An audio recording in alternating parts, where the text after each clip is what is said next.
तो कैसे हो दोस्तों, मैं आशा करता हूँ शानदार तरीके से आप लोग अपनी लाइफ को एंजॉय कर रहे हो, अपनी सेहत, फैमिली और पढ़ाई का ध्यान काफी अच्छे से रख रहे हो। जब तक इस धरती पर कोई काम कंप्लीट नहीं हुआ है वो असंभव माना गया। आप लोगों को याद होगा, मैंने कई बार आप लोगों को ये बात शेयर भी की है कि एक टाइम ऐसा था, किसी ने बोला कि जमीन के नीचे से ट्रेन चलाएंगे, तो लोगों ने उसे बेवकूफ कहा था। और आज उसी बेवकूफ की बात के मान के, उसी बेवकूफ के द्वारा जो बोली गई बात थी, उसको सुनने के बाद में जब यहां पर उसके ऊपर काम किया गया, आज की डेट में दुनिया भर की जगह, इवन अपनी कंट्री में अगर आप लोग जाओगे, अलग अलग शहर में मेट्रो जो है वो जमीन के अंदर चलती है। किसी ने सोचा भी नहीं था कि पूरी की पूरी ट्रेन जमीन के अंदर चल सकती है। सोचो आप लोगों ने, सुनो एक मिनट के लिए इसको और आप लोग फील करो इसको, ठीक है, कि ऐसी कोई बात आप लोगों को बोले कि जो आप लोगों को लगे असंभव है, ठीक है, कि आसमान में से हवाई जहाज उड़ा करेंगे, बोले कि पक्षी तो ढंग से उड़ नहीं पाते, हवाई जहाज उड़ा करेंगे, जमीन के अंदर से कोई एक तार तो निकाल नहीं पाता है, ये तार डालने पड़ते हैं पाइप, या फिर पानी का पाइप डालना पड़ता है, उसमें दिक्कत होती है, ये भाई साहब पूरी ट्रेन चलाएंगे जमीन के अंदर से, ठीक है। तो संभव की सीमा जानने का केवल एक ही तरीका है कि असंभव से आगे निकल जाना। अगर आप लोग एक बार जानते हैं, यानी कि अपने आप को इतना पुश कर दो कि लोगों को लगे असंभव है, तो वो अगर आप लोगों ने अचीव कर लिया तो ये एक तरीके से वो फिर संभव दिखने लगता है। हर एक राज्य में आज के दिन मेट्रो चल रही है, जिस मेट्रो को बोला था कि बेवकूफी है कि कौन जमीन के नीचे से ट्रेन चलाएगा। तो इस तरीके से किसी ने एक बार कुछ ना कुछ ऐसी बातें सोची होंगी जो आज के दिन में आप लोगों के सामने रियलिटी है। किसी ने सोचा था कि मोबाइल कान पर लगाएंगे और पता नहीं दुनिया में हर एक कोने पर बैठकर बातें करेंगे। किसी ने सोचा भी होगा कभी, अगर पुराने टाइम में बात करें, कि हम लोग इंटरनेट और लैपटॉप पर बैठकर मोबाइल का यूज करते पढ़ाई करेंगे, कि ऐसे कोई हमें पढ़ा रहा होगा किसी दुनिया के कोने में बैठा हुआ और हम लोग ये लेक्चर सुन रहे होंगे। किसी ने सोचा था। तो ये सारी चीजें कभी ना कभी किसी ने सोची होगी, तभी चलकर यहाँ पर ये पॉसिबल हो पाई है। तो इसलिए अगर आप लोग को लगता है कि काम नहीं हो पाने का है, तो एक बार उसको थोड़ देकर देखो, उसके ऊपर काम कर देखो, आप लोगों को काम करने के तरीके आराम से मिलने स्टार्ट हो जाएंगे। एक बार उसके बारे में सोचो तो सही। मैक्सिमम लोग जो है वो सोचने से ही कतराते हैं, इसलिए दिक्कत देखने को मिलती है। तो काफी शानदार यार ये आज का डिस्कशन रहने वाला है। वीडियो को टकटकी लगाकर आप लोग देखेगा। और हल्का सा वीडियो जो है वो लेट है आज का आप लोगों का, क्योंकि आप लोगों को पता है कई बार कई सारे काम आ जाते हैं, तो इसकी वजह से वीडियो जो है थोड़ा बहुत लेट हो जाता है, तो एक्सट्रीमली सॉरी यार। और इसी के साथ में मॉर्निंग की जो वीडियो है वो आप लोगों को थोड़ा सा लेट वो भी हो गई थी मॉर्निंग में, उसके पीछे भी एक रीजन था थोड़ा सा, तो इसकी वजह से यहाँ पर लेट हो गई थी। कभी भी बिना रीजन की वजह से आप लोगों को कोई चीजें लेट नहीं मिलेंगी, पर लेकिन सुबह जो है आप लोगों को एग्जैक्ट 6:30 बजे मिल जाएगी, ठीक है। तो जिनने भी वेट किया, 10 मिनट जो आप लोगों ने वेट किया उसके लिए एक्सट्रीमली सॉरी। पर लेकिन ये जो वीडियो है ये आप लोगों को बहुत ज्यादा फायदा पहुंचाती है, इसलिए रेगुलर इनको देखना है, एक भी दिन स्किप नहीं करना है। अगर किसी दिन कोई काम पड़ गया बहुत ज्यादा जरूरी, स्किप करना पड़ गया, तो अगले दिन उसको रिकवर कर कीजिए, ठीक है। कई सारे ऐसे बच्चे हैं जिनका एग्जाम होता है या फिर कहीं जाना पड़ जाता है, बाद में आकर अपनी वीडियो को जो है वो कंप्लीट करते हैं, तो ये सबके बस की बात नहीं होती है। अगर आप लोग ये काम भी कर ले रहे ना, बहुत सारे लोगों से आप लोग वैसे आगे निकल गए। जैसे मैंने बोला था, छोटी छोटी बातें, मॉर्निंग में सुबह उठकर आप लोगों ने अपना काम करना स्टार्ट कर दिया, डेली एक्सरसाइज करना स्टार्ट कर दिया, अपने बिस्तर को उठने के बाद में आप लोगों ने बनाना स्टार्ट कर दिया। ये छोटी छोटी चीजें भी अगर जिंदगी में अपना लेना आप लोगों से, बहुत दुनिया से आप लोग आगे निकल जाओगे। ये चीजें इंप्लीमेंट करके देखो, आप लोग को इनकी ग्रेविटी समझ में आ जाएगी। तो आज की डेट कंप्लीट होते ही 24 डेज जो है वो आप लोगों की जिंदगी में से कंप्लीट हो चुके हैं। आखिर कैसे रहे ये 24 दिन इस साल के, और आगे का आने वाला दिन कैसे यूटिलाइज करने वाले हो, आप लोग कितना परसेंटेज अचीव किया है आप लोगों का टारगेट, वो आप लोग जरूर बताएगा, जिससे कि आप लोग अपने आप को एनालाइज करते रहो डेली, ठीक है। देख लेते हैं कि आगे हम लोग डिस्कस करेंगे, यानी कि हमारे कुछ ऐसे पॉइंट्स हैं जो कि हम लोग आर्टिकल के अंदर डिस्कस करेंगे। इंपोर्टेंट डे के बारे में बात करेंगे, नेशनल टूरिज्म डे के बारे में, काफी इंपोर्टेंट है, इसके बारे में डिस्कस करेंगे। इसकी थीम क्या है वो भी बताऊंगा आप लोगों को, तब तक आप लोग इसको अटेम्प्ट कीजिए। नेशनल वोटर्स डे के बारे में बात करेंगे, इसके बारे में कई सारी बातें आप लोगों को बताऊंगा। इसकी थीम क्या है बताइए। अमर जवान ज्योति कब स्टैब्लिश की गई थी, इसके बारे में डिटेल में डिस्कस करूंगा, आखिर रीजन क्या है इसको यहाँ पर बनाने का। ग्रेट रेजिग्नेशन, इसके बारे में बात करेंगे, आखिर ये क्या है, काफी ज्यादा न्यूज में है यहाँ पर, इसके बारे में आप लोगों ने सुना होगा। हुतई कम्युनिटी के बारे में यहाँ पर जानेंगे, उनका जो मूवमेंट था वो कहां से स्टार्ट हुआ, आखिर क्या रीजन बना। एक ऐसा ऑपरेशन यमन के अंदर में जहां पर यहाँ पर काफी सारे लोगों को निकाला गया था हमारी कंट्री की फोर्सेस के द्वारा, उसका नाम आप लोगों को बताना है, समझेंगे इसके बारे में। कुछ रिपोर्ट्स हैं, जैसे energy transition index global competitiveness report, ये किसके द्वारा प्रस्तुत की जाती है। डायरेक्ट क्वेश्चन एग्जाम में बन जाता है आप लोगों से, तो पूरा आर्टिकल डिस्कस करूंगा तो डिटेल में समझेंगे इसके बारे में।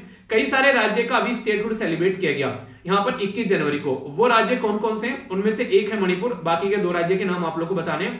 पूरा मुद्दा क्या था वो हम लोग समझेंगे।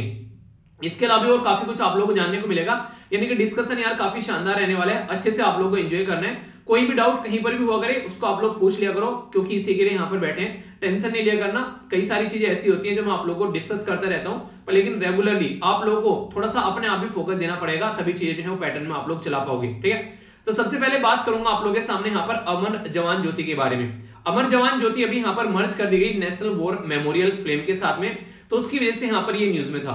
तो इसके बारे में डिटेल में समझेंगे आखिर क्या रीजन था यहाँ पर और क्या क्या बातें थी, सारी समझेंगे यहाँ पर। तो post independent India GS paper 1 के अंदर जो हिस्ट्री वाला पोर्शन है उसके अंदर आप लोगों को यहाँ पर ये चीजें देखने को मिल जाती है। नेशनल इंपोर्टेंस की चीजें हैं जो कि आप लोगों को पता होना चाहिए। Being a citizen of India यानी कि भारतीय नागरिक होने के नाते ये सारे वो चीजें हैं जिसके बारे में आप लोगों को पता होना चाहिए। अभी आप लोगों ने देखा यहाँ पर हमारी कंट्री में जब ये रीएलोकेशन इसका किया गया, काफी सारी बातें यहाँ पर बताएगी। सबसे पहली बात तो यहाँ पर ये कि इंडिया गेट जो है वो यहाँ पर एक तरीके से शहादत के नाम पर आप लोगों को देखने को मिलते हैं। यहाँ पर वर्ल्ड वॉर फर्स्ट के टाइम पर या एंग्लो अफगान वॉर जो थी उसको रिकॉग्नाइज करने के लिए यहाँ पर अंग्रेजों के द्वारा बनाया गया था। तो यहाँ पर कॉलोनियल पास्ट का सिंबल यहाँ पर ये माना जाता था। पर लेकिन हमारी कंट्री में जो बनाया गया यहाँ पर अपने लिए वो था नेशनल वॉर मेमोरियल, जिसके चलते यहाँ पर हम लोगों ने चीजों को आगे लेकर चला कि हमारे जो देश के जो जवान थे जो शहीद हुए हैं, ठीक है, तो उनको यादगार में 1971 में हम लोगों ने यहाँ पर ये चीजें स्टार्ट की थी। तो उसी के चलते यहाँ पर ये चीजें अमर जवान ज्योति जो है वो 1972 में हमारे द्वारा बनाई गई। क्यों? क्योंकि 1971 में पाकिस्तान को हराया गया, पड़ोसी देशों को यहाँ पर थोड़ा सा मजा चखाया गया था। उसके बाद में 1971 में आप लोगों ने देखा यहाँ पर ये जो वॉर हुई थी उससे बांग्लादेश पैदा हुआ था, एक नया देश, और फिर यहाँ पर हम लोगों ने अमर जवान ज्योति यहाँ पर लगाई। ये अमर जवान ज्योति जो थी इंडिया गेट के पास में आप लोगों ने देखा होगा रेगुलरली यहाँ पर जलती रहती थी और यहाँ पर ड्यूटी लगती थी पर्टिकुलर फोर्स के, ठीक है। हमारी कंट्री की आर्मी, नेवी और एयरफोर्स तीनों के झंडे आप लोगों को यहाँ पर देखने को मिलते थे। तो ये काफी प्राइड मूवमेंट हमारे लिए यहाँ पर बेसिकली आप लोगों को नजर आता, ठीक है। तो ये काफी इंपॉर्टेंट है, तो इसकी वजह से यहाँ पर ये न्यूज में था। तो इंडियन एक्सप्रेस के द्वारा काफी डिटेल में यहाँ पर ये कवर किया गया, तो काफी अच्छे से आर्टिकल देखेंगे। एक बच्चा पूछ रहा है सर इंडियन एक्सप्रेस जो है हिंदू वाले न्यूज़पेपर वाली वीडियो में कवर कर दिया करो। यार इसमें रेगुलर आप लोग देखते तो हैं, इंडियन एक्सप्रेस के आर्टिकल में डेली कवर करता हूँ, पीआईबी के आर्टिकल डेली कवर करता हूँ।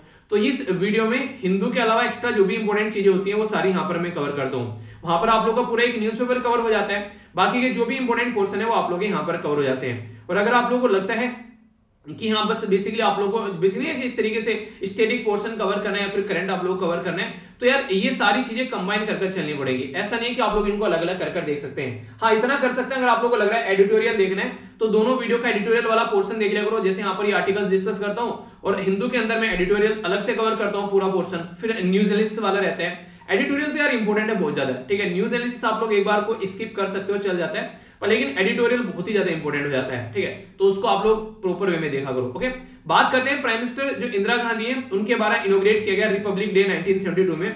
तो यहाँ पर पाकिस्तान को जो यहाँ पर डिफीट किया गया 1971 की वॉर में, तो उसी के चलते अमर जवान ज्योति जो थी यहाँ पर इंडिया गेट के अंडर यहाँ पर ये एक सिंबल था हमारे जो सोल्जर जो शहीद हुए थे यहाँ पर उनको याद करने का, जिसको यहाँ पर हमारे देश में स्टार्ट किया गया। तो यहाँ पर इंडिया गेट जो है वो यहाँ पर अंग्रेजों के द्वारा बनाया गया, पर उसके नीचे अमर जवान ज्योति जो थी वो हमारे देश के जो बेसिकली नागरिक थे इनके उनको ट्रिब्यूट देने के लिए हमारी कंट्री की गवर्नमेंट के द्वारा इसको लाया गया। ब्रिटिश इंडिया आर्मी के जो सोल्जर थे उनकी जो यहाँ पर जान गई 1914 या 1921 तक का, इनके जब वर्ल्ड वॉर फर्स्ट चल रही थी तो उसको यहाँ पर रिकॉग्नाइज किया जाता है। तो ये सारी जो चीजें यहाँ पर कहीं ना कहीं एक मिक्सचर बन गया था यहाँ पर अंग्रेजों का और हमारी कंट्री की चीजों का। तो अभी यहाँ पर उसी को साइड में कर थोड़ा सा एक डिफरेंट तरीके से अपनी कंट्री के लिए कंप्लीटली इंडिपेंडेंट हम लोगों ने यहाँ पर वॉर मेमोरियल बनाया और इसको अलग अलग नाम से पुकारा गया। जैसे कि ये आप लोगों से मैच करने के लिए एग्जाम में क्वेश्चन पूछ लेंगे कि इनको मैच करो कि अमर चक्र मतलब क्या है, वीरता चक्र क्या है, त्याग चक्र क्या है, या फिर रक्षा चक्र क्या है, ठीक है। तो याद रखेगा अमर चक्र मतलब यहाँ पर सर्किल ऑफ इमोरलिटी, ठीक है। इसी के साथ में यहाँ पर बात करें सर्किल ऑफ ब्रेवरी, बहादुरता वाला यानी कि वीरता चक्र। त्याग का मतलब क्या होता है, सेक्रीफाइस, तो यहाँ पर सर्किल ऑफ सेक्रीफाइस। और इसी के साथ में रक्षा चक्र है यहाँ पर सर्किल ऑफ प्रोडक्शन। तो ये आप लोगों को 4 चक्र यहाँ पर देखने को मिलेंगे। तो इंपॉर्टेंट कॉन्सेप्ट है जो कि नेशनल वॉर मेमोरियल में देखने को मिला। 2019 में यहाँ पर इसको इनॉग्रेट किया गया। अराउंड लगभग 400 metre from the India Gate ये आप लोगों को यहाँ पर देखने को मिलेगा। अगर आप लोग इंडिया गेट पर गए हैं तो आप लोगों ने इस लोकेशन को भी जरूर देखा होगा। काफी इंपॉर्टेंट स्ट्रक्चर है यहाँ पर ये। तो ये एक तरीके से हमारे देश में जो लोगों ने शहादत पाई है उनको यादगार करने का एक अच्छा तरीका यहाँ पर मुझे पर्सनली लगा। ऐसा नहीं है कि अभी इसके मतलब इसको बनाने का सपना आ गया मन में, काफी लंबे समय से यहाँ पर बात चल रही थी यहाँ पर बेसिकली नेशनल वॉर मेमोरियल बनाने की, और प्रपोज किया गया था 1960 में। तो 1960 से चलते आखिर आज हम लोगों ने इसको कंप्लीट कर लिया, जिसकी वजह से यहाँ पर हम लोग ये सारी चीजें देख पाए। नेशनल वॉर मेमोरियल जो था ये डेडिकेटेड था सोल्जर्स के लिए, ठीक है। तो यहाँ पर खासकर जो सोल्जर्स इंडो चाइना वार में जो शहीद हुए थे, इंडिया पाकिस्तान वॉर 1947, 1965, 1971 में, या पीस कीपिंग ऑपरेशन जो यूनाइटेड नेशन में चलाए जाते हैं और हमारे देश के जवान वहां पर शहीद होते हैं, उसमें भी देखने को मिला श्रीलंकन जो वॉर में हमारे जो जवान थे उनकी जो शहादत, इसी के साथ में कारगिल जो कॉन्फ्लिक्ट हुआ 1999 में, उनको यहाँ पर याद करने के लिए नेशनल वॉर मेमोरियल में उनके बेसिकली नाम उकेरे गए हैं, ठीक है। इसी के चलते अगर बात करें यहाँ पर नेशनल वॉर मेमोरियल के बारे में, तो यूनाइटेड नेशन पीस कीपिंग जो मिशन है, ह्यूमैनिटेरियन असिस्टेंस जो डिजास्टर रिलीफ है, या फिर काउंटर इंसर्जेंसी जो है यहाँ पर ये, ठीक है, तो उनके सोल्जर जो है उनके भी यहाँ पर सेक्रीफाइस जो भी उनके द्वारा दिया गया है उसको भी यहाँ पर यादगार तरीके से रखा गया है। ये आप लोग यहाँ पर देख सकते हैं, यहाँ पर इस तरीके से नाम उकेरे गए हैं, जिनके द्वारा यहाँ पर शहादत पाई गई है उनके नाम यहाँ पर उकेरे गए हैं। तो ये काफी एक ऐसा कॉन्सेप्ट मुझे लगा जो पर्सनली अप्रिशिएट करने लायक है कि हाँ, लोगों ने देश के लिए अपनी जान दी है, देश के लिए शहीद हुए हैं, देश के लिए वीर गति को प्राप्त हुए हैं, तो कम से कम इतना तो यार ट्रिब्यूट देना उनको बनता है कि हम लोग याद करें कि इस इंसान ने जान दी थी। अगर इतना भी नहीं कर पा रहे हैं तो फिर देखिए उनकी शहादत जो है वो एक तरीके से हम लोग याद ही नहीं कर पा रहे हैं, ठीक है। हम लोग नॉर्मली, आप लोगों को पता है, हीरो हीरोइन के बर्थडे आप लोग याद कर लेते हैं, ठीक है, सबके बर्थडे आप लोगों को पता होगा जो भी आप लोगों का फेवरेट हीरो हीरोइन होगा, पर लेकिन क्या आप लोगों को जो इस तरीके के जो इंसान है जो देश के लिए शहादत पे गए, क्या उनको याद करना नहीं बनता है? कम से कम एक दिन तो कम से कम याद किया जाए कि हाँ, ये जो लोग हैं इन्होंने अपनी शहादत दी थी, अगर उस तरीके से भूल जाएंगे तो यार वो चीजें सही नहीं है। तो मुझे पर्सनली सैल्यूट करने वाला यहाँ पर एक तरीका लगा जो कि हमारे देश में ये रिकॉग्नाइज किया गया इन लोगों को, ठीक है।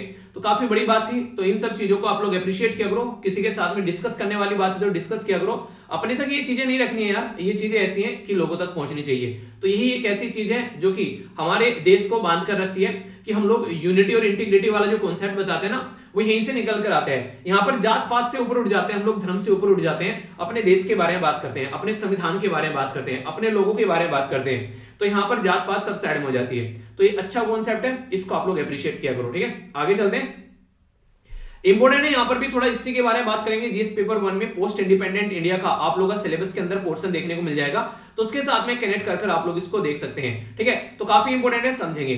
हमारी कंट्री में 3 राज्य देखने को मिले जिनका जन्मदिन जो है वो 21 जनवरी को सेलिब्रेट किया गया है। आप लोगों में से कितने ऐसे फैमिली मेंबर है जो 21 तारीख को अपना जन्मदिन सेलिब्रेट करते हैं, बताइए जरा, ठीक है। तो इसके बारे में बताइएगा। अरे यार एक मिनट, थोड़ा सा आगे बढ़ गया मैं, इंपोर्टेंट डे देख लेते हैं, ठीक है, फिर ये न्यूज भी कवर कर लूंगा। ओके, अभी एक न्यूज मैंने कवर कर लिया, मैं इंपोर्टेंट डे बताने भूल गया, अभी इंपोर्टेंट डे देख लेते हैं, फिर नेक्स्ट न्यूज भी कवर कर लेंगे, ठीक है। तो यहाँ पर इंपोर्टेंट डे कौन सा है? नेशनल टूरिज्म डे, ठीक है। तो जो टूरिस्ट एक्टिविटीज देखने को मिलती है, कई सारे देश ऐसे हैं जहां पर टूरिज्म जो है वो काफी बड़ा रोल प्ले करता है, यानी कि उस देश की इकोनॉमी में जो टूरिज्म है वो काफी बड़ा कंट्रीब्यूशन यहाँ पर देता है। तो इस तरीके से यहाँ पर बात करें, अभी मैंने आप लोग कुछ दिनों पहले बताया था श्रीलंका में कहानी खराब हो गई थी क्योंकि कोविड-19 का आते टूरिज्म नहीं चला, तो उनकी जो इकोनॉमी है वो बर्बाद हो गई। तो इसलिए कई सारे खासकर एरिया में अगर आप लोग बात करें, जैसे हम लोग बात करते हैं, जैसे जम्मू एंड कश्मीर में वैष्णो देवी आप लोग जाते हैं, ठीक है, तो ये क्या हो गया, वहां की जो लोकल इकोनॉमी है वो टूरिस्ट एक्टिविटीज की वजह से काफी ज्यादा डिपेंडेंट यहाँ पर रहती है, ठीक है। आप लोग अगर जम्मू एंड कश्मीर में जाते हैं डल लेक वगैरह देखने, ठीक है, इसी तरीके से जितने भी रिलीजियस टूरिज्म प्लेसेस हैं वहां पर लोकल लोग जो हैं तो वो काफी ज्यादा इनके ऊपर डिपेंडेंट रहते हैं। लोटस टेम्पल चले जाओ, आगरा का ताजमहल देखने चले जाओ, दिल्ली का लाल किला देखने चले जाओ, ये सारे वो इंपोर्टेंट पॉइंट है जहां पर आज लोग जाकर अपनी जिंदगी को एक तरीके से नहीं एक नई डायमेंशन दे सकते हैं, इन चीजों के साथ में अपने आप को कनेक्ट कर सकते हैं कि हमारी हिस्ट्री है, हमारी धरोहर है। तो कहीं ना कहीं टूरिस्ट एक्टिविटी बढ़ती है तो अच्छा लगता है, और आप लोग भी घूमने के शौकीन हैं तो आप लोग जरूर घुमा करो, ठीक है। शौक तो मुझे भी है पर लेकिन टाइम नहीं निकाल पाता हूँ, दिक्कत ये देखने को मिल जाती है, वरना मैं भी निकल जाऊं अर्थात घुमक्कड़ जिज्ञासा वाली बात करने, यानी कि सैर कर दुनिया की फिर जिंदगानी फिर कहा, जिंदगानी फिर रही तो नौजवानी फिर कहा। तो जिंदगी में कभी भी घूमने का मौका मिले तो अपने आप को रोकना नहीं है, तुरंत निकल जाना है। जहां पर भी आप लोगों को लगे हाँ यार घूमना है तो जरूर करिए काम। 25 जनवरी को ये डे सेलिब्रेट किया जाता है, इसी के चलते यहाँ पर टूरिज्म जो है वो काफी बड़ा ग्रोथ प्रोवाइड कराता है, खासकर पर्टिकुलर लोकल एरिया की मार्केट में, और इससे एक दूसरे की कल्चर को जानने का भी मौका मिलता है। तो आजादी का अमृत महोत्सव अब की बार की थीम है, तो ये आप लोगों के लिए और भी ज्यादा इंपॉर्टेंट यहाँ पर हो गया, महत्वपूर्ण, क्योंकि 75वीं सालगिरह आजादी की सेलिब्रेट कर रहे हैं और उसी के बेस पर इसकी थीम रख दी गई है, ठीक है। इसी के साथ में नेशनल वोटर्स डे के बारे में आप लोगों को पता है, तो 25 जनवरी को नेशनल वोटर डे सेलिब्रेट किया जाता है। 25 जनवरी 1950 में नेशनल वोटर डे जो है ये आप लोगों के सामने निकल कर आया, क्यों? क्योंकि उस दिन हमारी कंट्री में इलेक्शन कमीशन ऑफ इंडिया जो था वो पिक्चर में आया, तो इसके चलते यहाँ पर ये डे हम लोग सेलिब्रेट करते हैं। तो आप लोगों को अधिकार, आप लोगों को पता है 5 राज्य में भी इलेक्शन हो रहे हैं, तो वोट डालने जरूर जाएगा, क्योंकि अगर वोट डालोगे तो काफी ज्यादा आप लोगों को देखने को मिलेगा, अप्रिशिएट करने लायक चीज है यहाँ पर ये। तो मेन पर्पज ये रहता है कि लोगों को एनकरेज किया जा सके ताकि वो एनरोल करें, अपना वोटर का अधिकार वो यूज करें। तो इसकी थीम भी है यहाँ पर electoral literacy for stronger democracy. अगर आज की डेट में आप लोग अपना वोट यूज करेंगे तो ही हमारी डेमोक्रेसी यहाँ पर अच्छी बनेगी। नॉर्मली इलेक्शन में वोट डालने इंसान जाता नहीं है और फिर बाद में बैठकर गालियां देता रहता है कि यार यहाँ पर तो ये हो गया, उसने नेता ने ये कर दिया, इसने वो कर दिया। कोई हक नहीं बनता है भाई साहब अगर वोट डालने आप लोग नहीं गए, ठीक है। और अगर आप लोग का नेता ही वो काम कर रहे हैं तो फिर भी कोई हक नहीं बनता है क्योंकि आप लोगों ने चुना इसको, ठीक है। तो इसलिए हमेशा कोशिश करो एक ऐसे पढ़े लिखे समझदार इंसान जो कि सोसाइटी के वेलफेयर के लिए कुछ कर सके, उसी को वोट डाला करो। पॉलिटिकल पार्टी को मत देखा करो, लोकल एरिया में कौन इंसान काम करता है उसके ऊपर आप लोग की नजर रहनी चाहिए, ठीक है। आई होप कि आप लोग समझ रहे होंगे। आप लोग जिस राज्य में इलेक्शन है अभी वोट डालने वाले हैं, आप लोग क्या लग रहा है कौन जीत कर आने वाला है? आप लोग को एक एस्टिमेशन अगर लगाए एसएलवी फैमिली जो, तो आप लोग क्या लग रहा है कौन जीत कर आएगा? बताइए, अपना एक्सपीरियंस आप लोग शेयर कर सकते हैं, ठीक है। तो ये कुछ बातें हैं। एक बच्चे के द्वारा बोला गया सर मॉर्निंग में जो है बड़ा ही टफ पड़ जाता है उठना। देखिए यार, जब तक आप लोग का टारगेट इज ऐसा नहीं है ना कि आप लोग को उठने के लिए मजबूर कर दे, तब तक आप लोग अपने गोल तक पहुंच ही नहीं पाओगे, क्योंकि उस गोल को वही लोग अचीव करेंगे जो कि यहाँ पर उसके लिए लगे पड़े हैं, ठीक है। आप लोग का गोल आप लोग को इतना फोर्स ही नहीं कर रहा है। सोचो कि अगर सुबह को आप लोग को बोले कि घर में कोई बीमार है, घर में मान लीजिए मम्मी पापा बीमार है, ठीक है, और उनको ब्लड देना है सुबह, अगर ब्लड नहीं दिया तो कुछ दिक्कत हो सकती है। भाई साहब रात भर आप लोग को नींद नहीं आएगी, सुबह आप लोगों को सोना तो दूर की बात है, ठीक है। और ये तो बहुत बड़ी बात मैंने बोल दी। अगर बात करूं सुबह को आप लोग की ट्रेन है, ठीक है, आप लोगों को नॉर्मली रात में कई बार आंख खुल जाएगी। तो जब तक ऐसा टारगेट आप लोग अपने एग्जाम के लिए नहीं रखोगे ना, इस तरीके से आप लोग अपने आप को जगा नहीं पाते हो, तब तक आप लोग कभी भी ये काम कंप्लीट नहीं कर पाओगे, ठीक है। तो आप लोग के अंदर ऐसी ललक होनी चाहिए, आप लोग के अंदर ऐसी चिंता होनी चाहिए अपनी चीजों को लेकर, तभी ये चीजें हो पाएंगी, ठीक है। तो ये चीजें इतनी आसानी से पॉसिबल नहीं होती। अगर आसान होती तो यार दुनिया कर लेती ना, और अगर आसान होती तो आप लोग भी इसके लिए बोल नहीं रहे होते कि कैसे करें यार ये काम। इसलिए कुछ टफ है और वो अच्छी चीज है, तो इसलिए आप लोग भी लगे हुए। तो कोशिश करो ये आप लोग काम आसानी से कर पाओगे।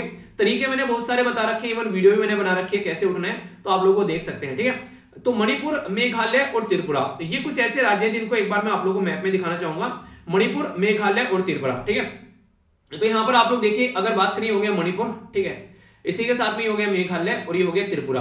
तो ये नॉर्थ ईस्ट के हमारे ऐसे राज्य हैं जो 21 जनवरी को यहाँ पर अपना फाउंडेशन डे यानी कि बर्थडे सेलिब्रेट करते हैं। तो इसी के बारे में मैं आप लोगों से बात करने वाला हूं। तो ये जो न्यूज थी यहाँ पर पीआईबी यानी कि प्रेस इंफॉर्मेशन ब्यूरो के द्वारा यहाँ पर ये न्यूज कवर की गई।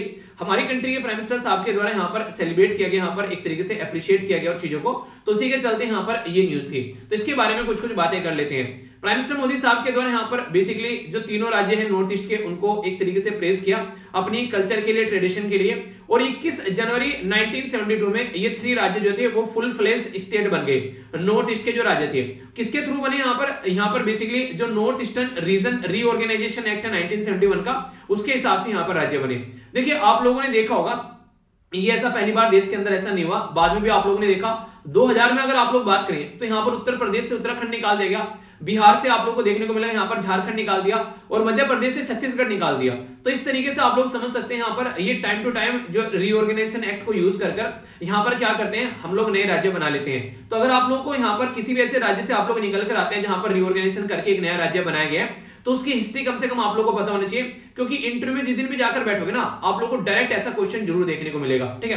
तो अगर आप लोग निकल कर आते हैं यहाँ पर से उत्तराखंड हो गया, झारखंड हो गया, छत्तीसगढ़ हो गया, तो इनके बारे में भी आप लोग को पता होना चाहिए। यानी कि जो भी राज्य है उसकी कम से कम हिस्ट्री आप लोग को पता होनी चाहिए। आप लोग वहां से निकल कर आ रहे हैं, इसी के साथ में जहां से आप लोग पढ़कर आ रहे हैं, जिस यूनिवर्सिटी से आप लोग पढ़कर आ रहे हैं, तो आप लोग क्वालिफिकेशन क्या है, वहां से क्वेश्चन आप लोग के जरूर बनते हैं।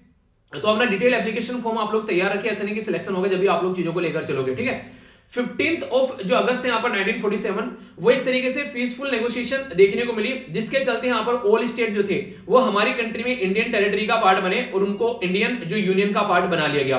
और कैसे बनाया गया? तो एक हथियार था जिसको बोलते हैं इंस्ट्रूमेंट ऑफ एक्सेशन, इसके ऊपर साइन कराया गया। यही वो हथियार है जो कि बार बार यूज किया गया कि हमारी कंट्री का पार्ट बन गया एक तरीके से जो भी राज्य थे अलग अलग, 500 से ज्यादा अलग अलग राज्य रजवाड़े थे यार देश के अंदर। तो मुझे तो मतलब हिम्मत की बात लगी सरदार वल्लभ भाई पटेल जी की, सैल्यूट है उनको दिल से कि उनके द्वारा इतना एक तरीके से नहीं जद्दोजहद कर पूरे देश को एक यूनाइट कर दिया। वरना आज के दिन में सोचो आप लोग किसी और राज्य में होते, मैं किसी और राज्य में होता राज्य नहीं, उनको कंट्री बोल रहे होते हैं, ठीक है। सोचो एक मिनट के लिए, ठीक है। मान लीजिए कोई दिल्ली में बैठा हुआ है, ठीक है, तो दिल्ली राज्य का, वो दिल्ली कंट्री का है, दिल्ली देश है, वहां पर ऐसा एक ऐसा राज्य है जहां पर मतलब एंट्री नहीं मिलती है, ठीक है। पता चला कोई ऐसा है यहाँ पर कि मध्य प्रदेश का है, कोई महाराष्ट्र का है, तो सोचो अलग अलग एंट्री करने के लिए एक यूरोपियन यूनियन जैसी यूनियन यहाँ पर बनानी पड़ती और बहुत बुरी कंडीशन देखने को मिलती। आज की डेट में आप लोग बिस्तरा उठाते हैं, अपनी गाड़ी उठाते हैं, अपनी मोटरसाइकिल उठाते हैं, निकल पड़ते हैं। तो ये इतना आसान नहीं होता। तो एक तरीके से उनके द्वारा जो शहादत दी गई, उनके द्वारा जो प्रयास किए गए, वो रियलिटी में हम लोग को अप्रिशिएट करने चाहिए। आप लोगों को क्या लगता है इसके बारे में? आगे चलते हैं। यहाँ पर मर्जर किया गया जब मणिपुर का इंडिया के अंदर में, तो यहाँ पर एक पर्टिकुलर राजा थे, ठीक है, जिनके नाम आप लोग याद रखते हैं, क्योंकि आखिरी जो राजा थे, खासकर अगर ऐसे राज्य से आप लोग निकल कर आते हैं तो इनका नाम आप लोगों को कम से कम पता होना चाहिए, ठीक है। तो यहाँ पर जो राजा थे महाराजा ऑफ मणिपुर, इनका नाम था यहाँ पर बोधा चंद्र सिंह, ठीक है। तो यहाँ पर ये थे जिनके द्वारा इंस्ट्रूमेंट ऑफ एक्सेशन को साइन किया गया और मणिपुर जो था वो एक इंडिया का हिस्सा बन गया। तो under the pressure of public opinion Maharaja जो थे उनके द्वारा मणिपुर के अंदर 1948 में, ये काफी इंटरेस्टिंग आप लोग याद रखिएगा, डायरेक्ट क्वेश्चन आप लोग यहाँ पर बन सकता है। फिर मत बोलना क्वेश्चन कहां से आ गया, तो भाई साहब यहाँ से आ गया, थोड़ा सा भी ध्यान से सुनोगे तो क्वेश्चन का आंसर दोगे। तो महाराजा के जो इलेक्शन, जो महाराजा थे उनके द्वारा इलेक्शन यहाँ पर कंडक्ट कराए गए और ये कॉन्स्टिट्यूशनल मोनार्क बन गए। यानी कि नॉर्मल तो एक ऐसा होता है इंसान अपनी दादागिरी चला रहा है, पर लेकिन एक कॉन्स्टिट्यूशनल मोनार्क बन गए जब इलेक्शन हुए यहाँ पर, ठीक है। तो यहां पर इसलिए अगर आप लोगों से कोई पूछे हमारी कंट्री में, तो मणिपुर जो था फर्स्ट पार्ट था इंडिया का जहां पर इलेक्शन कंडक्ट कराए गए यूनिवर्सल एडल्ट फ्रेंचाइज के थ्रू। तो ये क्वेश्चन अगर स्टेटमेंट देकर आप लोगों से पूछ ले तो वैसा सर घुमरा जाएगा, ठीक है। आप लोग बोलेंगे यार ये कहां से आ गया, तो इसलिए थोड़ा ध्यान से सुनना, ऐसे क्वेश्चन आप लोगों से डायरेक्ट बन जाते हैं, ठीक है। लेजिस्लेटिव असेंबली जो है मणिपुर की, यहां पर अगर बात करें तो यहां पर शार्प डिफरेंस आप लोगों को देखने को मिलेगा जब बात करें यहां पर, जब मर्ज करने की बात है इंडिया के अंदर। आप लोगों को पता है यार, कोई भी अगर किसी के साथ में मर्ज करने की बात करते हैं तो कुछ ना कुछ लोग ऐसे हैं जो कि आप लोगों को डिफरेंस ओपिनियन देते हुए नजर आएंगे, पर वही है कि एक फायदा देखा जाता है कि बड़ा फायदा कहां पर है, उसके हिसाब से काम चलते हैं। तो गवर्नमेंट ऑफ इंडिया के द्वारा यहां पर महाराजा के साथ में जब यहां पर साइन किया गया, तो ये बात करते हैं यहां पर, ये मर्जर एग्रीमेंट हुआ 1949 में, और यहां पर जो पॉपुलैरिटी जो है वो एक तरीके से कंसल्टेशन यहां पर किया गया तो लेजिस्लेटिव असेंबली ऑफ मणिपुर के द्वारा, तो पूरा यहां पर काम तमाम हो गया एक तरीके से। यानी कि काम तमाम मतलब एक तरीके से जो अलग बैठे थे ना वो फालतू के बोल रहे थे कि नहीं मर्जन होने देंगे, तो उनका काम तमाम हुआ और एक अच्छा हम लोग मिलकर साथ में आ गए। तो मणिपुर और त्रिपुरा आप लोग यहाँ पर देख सकते हैं, ये राज्य थे। यहाँ पर 21 जनवरी आप लोगों के सामने यहाँ पर बातें आज जो देखने को मिल रही है, ठीक है। कुछ और बातें करें अगर यहाँ पर, अब बात करें त्रिपुरा के बारे में, त्रिपुरा के बारे में कुछ इंटरेस्टिंग बातें मैं आप लोगों को बताऊंगा जो आप लोगों को पता होनी चाहिए। त्रिपुरा जो था यहाँ पर उसका मर्जर हुआ यहाँ पर 15 नवंबर 1949 को, ठीक है। लास्ट किंग जो थे उनका नाम था वीर विक्रम। तो वीर विक्रम जो थे यहाँ पर वो लास्ट किंग थे यहाँ पर, उनकी जब डेथ हो गई यहाँ पर उनके बेटे थे, उनका नाम था यहाँ पर क्री विक्रम, ठीक है। तो क्री विक्रम माणिक्य इनका नाम था, पर लेकिन ये माइनर सन थे, इनके 18 साल से नीचे इनकी एज थी।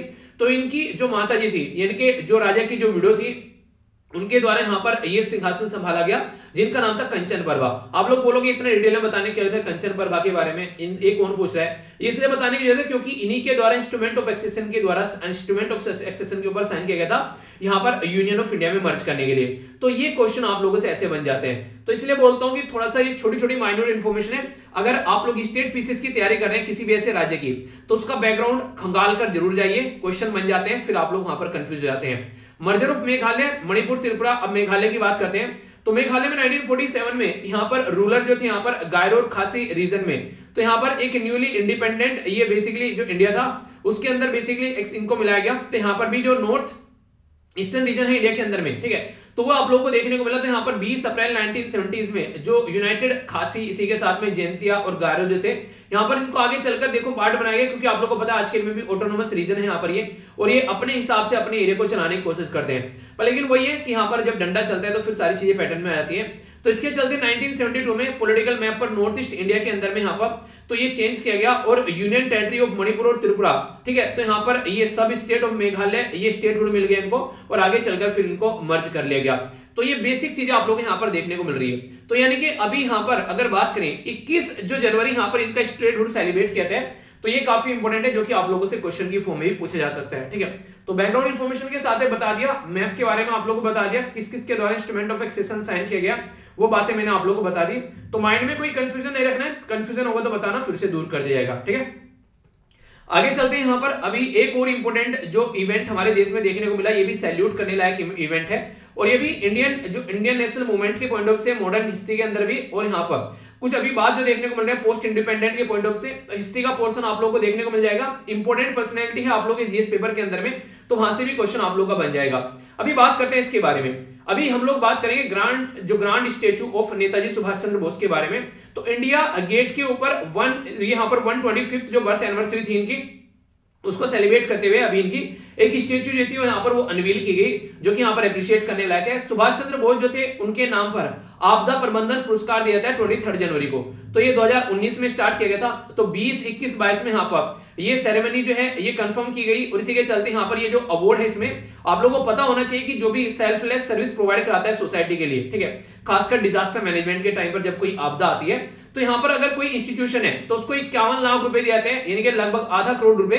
और अगर कोई इंडिविजुअल है, कोई ऐसा काम कर रहा है, उसको 5 लाख रुपए दिए जाते हैं। तो ये एक तरीके से एप्रिसिएशन राशि आप लोग इसको बोल सकते हैं। पीआईबी के द्वारा काफी डिटेल में यहाँ पर कवर किया गया ये पूरा आर्टिकल, और 125वीं बर्थ एनिवर्सरी है, तो इसके चलते यहाँ पर ये आर्टिकल और भी ज्यादा इंपॉर्टेंट हो गया है। तो ऐसी ऐसी चीजें आप लोगों को याद रखनी है। यहाँ पर नेताजी सुभाष चंद्र बोस जो थे यहाँ पर उनकी जो स्टेच्यू अनवील की गई है, तो ये भी इंपॉर्टेंट यहाँ पर बन गया है, ठीक है। पराक्रम दिवस जो है यहाँ पर वो इन्हीं के नाम पर सेलिब्रेट किया था, तो यहाँ पर ये इंपॉर्टेंट है थोड़ा सा और भी ज्यादा, ठीक है। तो कहने का मतलब यहाँ पर ये कि ये बातें आप लोगों को पता होनी चाहिए। अब यहाँ पर जब 125वीं बर्थ एनिवर्सरी यहाँ पर नेताजी सुभाष चंद्र बोस की हम लोग सेलिब्रेट कर रहे हैं, तो कुछ बेसिक इंफॉर्मेशन के साथ में इनके ऊपर क्वेश्चन अगर मेंस में बन जाए, तो वो ऐसा नहीं है कि कहीं से क्वेश्चन आ गया पता नहीं था इसके बारे में। क्यों? क्योंकि बेसिक इंफॉर्मेशन तो पता ही थी। 125वीं बर्थ एनिवर्सरी हम लोग सेलिब्रेट कर रहे हैं। गांधी जी की 150वीं एनिवर्सरी हम लोगों ने कब सेलिब्रेट की थी, किसी ईयर में बताइए जरा, ये आप लोगों को जरूर पता होगा। देखता हूं किस किस को याद है, ठीक है। उसके ऊपर तो काफी ज्यादा हम लोगों ने सेलिब्रेशन किए, स्वच्छ भारत मिशन, वो सब चीजें। अगर बात करें यहाँ पर जो दास न्यूज़पेपर फॉरवर्ड, ठीक है, तो उसके एडिटर के तौर पर, और यहाँ पर इसी के साथ में लेटर इनके द्वारा खुद का अपना न्यूज़पेपर स्टार्ट किया गया यहाँ पर, जिसका नाम था स्वराज। तो ये सुभाष चंद्र बोस जी से ही रिलेटेड थे। यहाँ पर क्वेश्चन बन सकते हैं एग्जाम में डायरेक्ट, ठीक है। अगर बात करें इनके द्वारा, ये एक तरीके से यहाँ पर जो स्वराज के अंदर में यानी कि एक तरीके से बात करते हैं, तो यहाँ पर मोतीलाल नेहरू जी के द्वारा जब एक रिपोर्ट प्रस्तुत की गई, तो उन्होंने बोला कि डोमिनियन स्टेटस हम लोग चाहते हैं। डोमिनियन स्टेटस मतलब पूरा इंडिपेंडेंट नहीं, एक तरीके से कुछ चीजें ऐसी हैं जो कि आप लोग अपने कंट्रोल में रख सकते हैं, या फिर अपने नाम पर उनके नाम पर काम किए जाएंगे देश के अंदर में। तो कुछ कुछ ऐसी बेसिक चीजें आप लोग यहाँ पर बोल सकते हैं। पर रियलिटी में यहाँ पर जो सुभाष चंद्र बोस जी थे वो चाहते थे कंप्लीट आजादी। इसमें ये मत पूछना डोमिनियन स्टेटस में आप लोगों को ये लगे किसी कंट्रोल में आ जाएंगे, नहीं। कनाडा, ऑस्ट्रेलिया, न्यूजीलैंड, ये सारी वो कंट्री हैं आज के में, वो डोमिनियन स्टेटस की कैटेगरी में आती है, पर लेकिन उनके खुद की सारी चीजें इंडिपेंडेंट है। तो एक सिंबॉलिक है एक तरीके से, हाँ, मानने के लिए कि हाँ हम आज की डेट में भी रिस्पेक्ट करते हैं, एक तरीके से इक्वल स्टेटस है। ऐसा नहीं है कि यहाँ पर किसी के सबॉर्डिनेट है, ठीक है। हाँ, बस ये है कि एक तरीके से कि हाँ रिलेशन को दिखाने की कोशिश की जाती है, तो ऐसा आप लोग समझ सकते हैं। सोल्ट सत्याग्रह में इनके द्वारा सपोर्ट किया गया, पर लेकिन सिविल डिसोबीडिएंट मूवमेंट में इनके द्वारा अपोज किया गया। गांधी इरविन पैक्ट जब साइन किया गया उसका भी ये अपोज करे यहाँ पर 1931 में, क्योंकि इनको वो सारी चीजें सही नहीं लग रही थी। इसी के साथ में अगर बात करें 1930s में, यहाँ पर एसोसिएटेड थे यहाँ पर लेफ्ट पॉलिटिक्स के साथ में जवाहरलाल नेहरू और एम एन रॉय के साथ में। प्रेसिडेंशियल जो बने इनके यहाँ पर ये इंडियन नेशनल कांग्रेस के 1938 में हरिपुर सेशन के बने, और त्रिपुरी जो सेशन था यहाँ पर 1939 में, उसमें भी इनके द्वारा पट्टाभी सीतारामैया, जो कि यहाँ पर महात्मा गांधी जी के साइड से खड़ा हुआ था, पट्टाभी सीतारामैया जी, तो उनको भी इनके द्वारा हराया गया। हालांकि बाद में इनको रेजिग्नेशन देना पड़ गया, और ये इंपॉर्टेंट क्वेश्चन जो आप लोग याद रखिएगा, इनकी जगह राजेंद्र प्रसाद जी को अपॉइंट किया गया था। ये कईयों बार क्वेश्चन बन चुका है, ठीक है। ये हिस्ट्री का क्वेश्चन है आप लोगों का, तो हिस्ट्री पढ़ा रहा हूं आप लोगों को करंट में, तो देख लेना। आप लोग फिर बोलते हो कि सर लेक्चर लंबा कैसे हो जाता है। देखिए लेक्चर थोड़ा सा लेंथी हो जाता है, पर लेकिन मेरा पूरा फोकस रहता है कि जो कंटेंट मैं आप लोग को प्रोवाइड कराता हूं ना, उसमें कोई कमी नहीं होनी चाहिए, उसका लेवल अच्छा रहना चाहिए, तो ताकि आप लोग एग्जामिनेशन हॉल में जाकर बैठो तो आप लोग को पता चले कि हाँ कुछ पढ़कर आए हो। और ये आप लोग हमेशा देखना, जब भी एग्जाम में जाकर बैठोगे तो आप लोग को फील आएगी कि हाँ ये सारी चीजें जो है आप लोग की पढ़ी आ रखी है। तो इसलिए मेरा पूरा फोकस इस चीज पर रहता है। पर्पज जो रहता है यहाँ पर एक तरीके से इनके द्वारा पूरा फोकस ये था कि अपनी खुद की कंट्री को आजाद कराया जाए प्रॉपर लड़के, कि अंग्रेज जैसे आजादी देने वाले हैं नहीं है। तो फिर इनके द्वारा जब यहाँ पर इंडियन नेशनल कांग्रेस से निकल गए, तो फॉरवर्ड ब्लॉक करके इनके द्वारा अपनी खुद की पॉलिटिकल पार्टी जो है वो एस्टेब्लिश की गई, तो उसको आगे लेकर यहाँ पर ये चले। हालांकि बाद में चलकर चीजें जो है वो एक अलग पैटर्न में चली। ये यहाँ पर जापान कंट्रोल सिंगापुर में पहुंचे, जर्मनी से यहाँ पर 1943 में, और वहां पर इनके द्वारा चलो दिल्ली का नारा लगाया गया। आजाद, अगर बात करें आजाद हिंद गवर्नमेंट या इंडियन नेशनल आर्मी, 21 अक्टूबर ये 1943 में इनके द्वारा फॉर्मेशन किया गया।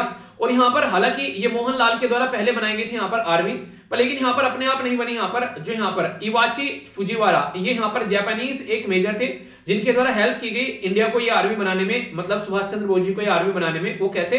क्योंकि यहाँ पर जो आर्मी में यहाँ पर जो भी लोग आकर जुड़े वो लोग थे जिनको कैप्चर किया गया था जापान की आर्मी के द्वारा। ब्रिटिश इंडिया के टाइम पर जो यहाँ पर बेसिकली मलेशिया और यहाँ पर सिंगापुर में हमारे जो लोग थे ब्रिटिश इंडिया की आर्मी में, तो उनको ये पकड़कर ले गए थे बेसिकली यहाँ पर जापान वाले, तो उन्हीं को यहाँ पर इनको सौंप दिया गया ताकि ये चीजों को आगे लेकर चल सके, ठीक है।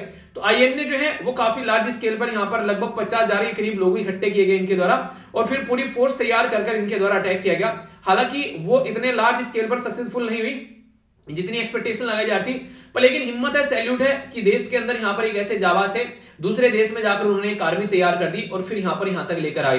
तो ये एक जज्बा है, इसको आप लोग देख सकते हैं। 1945 में यहाँ पर इनका प्लेन क्रैश हो गया। हालांकि बाद में भी ये मान्यता है कि ये जिंदा रहे और कई सारे लोगों ने बताया कि इनको देखा गया अलग अलग जगह पर। वो अलग बात है कि वो मिस्ट्री ही रही, कभी सामने निकल कर नहीं आई, पर लेकिन नॉर्मली ये मानता है कि यहाँ पर इनका प्लेन जो था वो ताइवान के अंदर क्रैश हो गया था। ठीक है, तो जो भी हो, आज की डेट में सैल्यूट है दिल से यार ऐसे जाबाज सिपाही को। इंडियन सिविल सर्विसेज क्लियर करने के बाद में उसको धुतकार दिया इनके द्वारा, बोले कि अंग्रेजों की गुलामी नहीं करनी है, ठीक है, अपने देश को आजाद करने के लिए लड़ेंगे।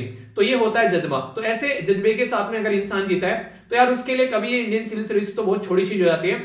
वो एक ऐसे काम करके जाते हैं जिसके बारे में आने वाले टाइम में लोग चर्चा करते हैं, जो आप लोगों को मैंने अभी बताया भी। ठीक है, तो हमेशा अपने टारगेट जो है, अपने जोश जो है वो हमेशा हाई रखिए, सातवें आसमान पर रखिए। कभी किसी के सामने झुकना नहीं है, अपने टारगेट को लेकर, अपनी इज्जत को लेकर, अपना जो आप लोगों ने चीजों को डिसाइड किया उसको लेकर सारी चीजें आती जाती रहती हैं, पर लेकिन ये सारी चीजें ऐसी हैं जो आप लोगों को हमेशा अपने पाथ पर सही डायरेक्शन देने के लिए तैयार करती रहेंगी। ठीक है, आगे चलते हैं। ये एक ऐसा टॉपिक है जो मैं कई दिनों से डिस्कस करना चाह रहा था, पर लेकिन टाइम नहीं मिल पाया, तो कोई नहीं, आज डिस्कस करेंगे इसको। ये आप लोगों को गारंटी देता हूं छूटेगा कुछ नहीं। अगर आप लोग कहीं पर भी जाकर देखेंगे चीजों को उठाकर और मैच कर आप लोग देखेंगे, ठीक है, कि क्या क्या टॉपिक्स जो है वो कवर कराए जा रहे हैं, तो शायद ही आप लोग को देखने को मिलेगा इतने कॉम्प्रिहेंसिव तरीके से, इतने डिटेल में वो करंट और स्टैटिक के साथ में कवर करते हुए इतने सारे आर्टिकल शायद ही कहीं आप लोग को देखने को मिलेंगे। ठीक है, जितने डिटेल में सारी चीजें कवर कराई जाती हैं, और इसी के साथ में ये सारी चीजें स्टैटिक के साथ में कवर कराई जाती हैं आप लोगों को। ठीक है, और नोट्स प्रोवाइड कराए जाते हैं प्रॉपर वे में, जैसे एडिटोरियल की चीजें आप लोगों को मिलती हैं, तो इनको आप लोग अच्छे से एंजॉय कर सकते हैं। ठीक है, आगे चलते हैं, यहाँ पर बात करते हैं कोविड-19 के बारे में। अभी आप लोग को देखने को मिला बहुत सारे लोग जो थे जिनकी जॉब चली गई, पर लेकिन कोविड-19 के बाद में अब यहाँ पर लोग जो है जॉब छोड़ रहे हैं। ये ऐसा मुद्दा देखने को मिला कहां पर, ये खासकर यूएसए के अंदर और यूरोप के अंदर। आखिर ऐसा क्या हो गया और ये ऐसा मुद्दा क्यों बन गया यहाँ पर, और इसको क्या बोला गया? लगभग 4.3 मिलियन लोगों के द्वारा खुद से रेजिग्नेशन दे दिया गया, ना कि उनसे किसी ने रेजिग्नेशन मांगा था। ये कितने? 4.3 मिलियन, यानी कि मोटे मोटे तौर पर बोलूं तो 43 लाख लोग ऐसे हैं यहाँ पर जिनके द्वारा अपने आप रेजिग्नेशन दे दिया गया। और जैसे यहाँ पर इसको नाम दिया गया इसी तरीके से ग्रेट रेजिग्नेशन, तो यहाँ पर जिनका नाम है एंथोनी क्लोज, तो उनके द्वारा यहाँ पर इसको ग्रेट रेजिग्नेशन का नाम दिया गया। और यहाँ पर ये काफी बड़ी बात होगी कि रेजिग्नेशन अपने आप दे देना, जॉब को छोड़कर अपने आप चले जाना। तो ये भी एक इंडियन एक्सप्रेस के अंदर काफी डिटेल में आर्टिकल कवर किया गया, तो उसी के बारे में आप लोग से बात करने वाला हूँ। आखिर ऐसा क्यों माहौल बना कि यहाँ पर लोगों के द्वारा रेजिग्नेशन दे दिया गया? तो रीजन इसके कई सारे बताए यहाँ पर। देखिए, अगर मोटे मोटे तौर पर आप लोग देखोगे तो नॉर्मली लोगों की जैसे जॉब गई कोविड-19 के टाइम पर, तो उन्होंने कुछ ऐसी जॉब स्टार्ट कर दी जो कि उनके लेवल की जॉब नहीं थी। ठीक है, हमारे देश में तो बेसिक फंडा ये रहता है कि बस भाई साहब जॉब मिल जाए किसी तरीके से, तो इंसान जो है वो अपनी लाइफ एंजॉय करना स्टार्ट कर देगा। पर लेकिन अगर बाहर जाएंगे ना आप लोग, जैसे यूरोपियन कंट्री के अंदर, यूएसए के अंदर में, वहां पर उनका ऐसा नहीं रहता है। उनको ये रहता है कि जॉब मिले तो ऐसी मिले जो हमारी क्वालिफिकेशन के इक्विवेलेंट है। हमारे देश में आप लोग को देखने को मिलेगा पीएचडी वाला बंदा भी जो है वो आप लोगों को क्लर्क यानी कि पियोन की कई बार जॉब करता हुआ नजर आएगा, या फिर क्लर्क की जॉब करता हुआ नजर जाएगा, जबकि उसने पीएचडी का रखी है।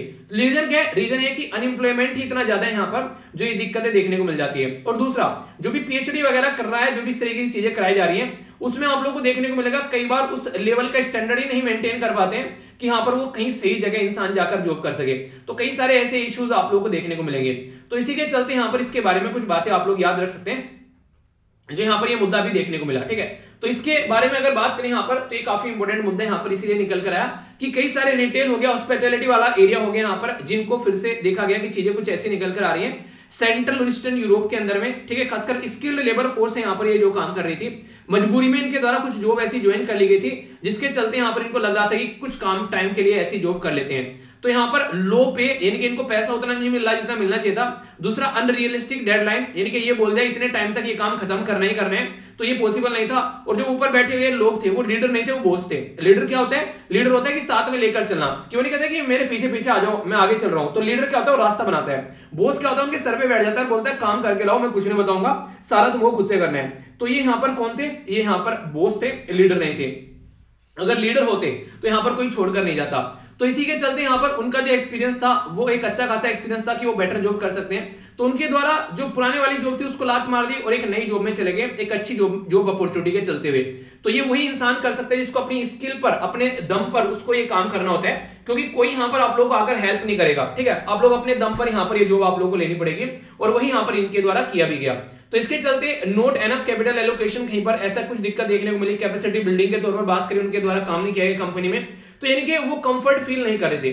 देखिए पैसा ना एक बहुत छोटी सी चीज है, अभी आप लोगों को लग रहा होगा यार पैसा बहुत बड़ी चीज है, पर लेकिन लाइफ में आप लोगों को एक ऐसा टाइम आएगा जहां पर आप लोगों को लगे यार पैसा ना बहुत छोटी चीज है।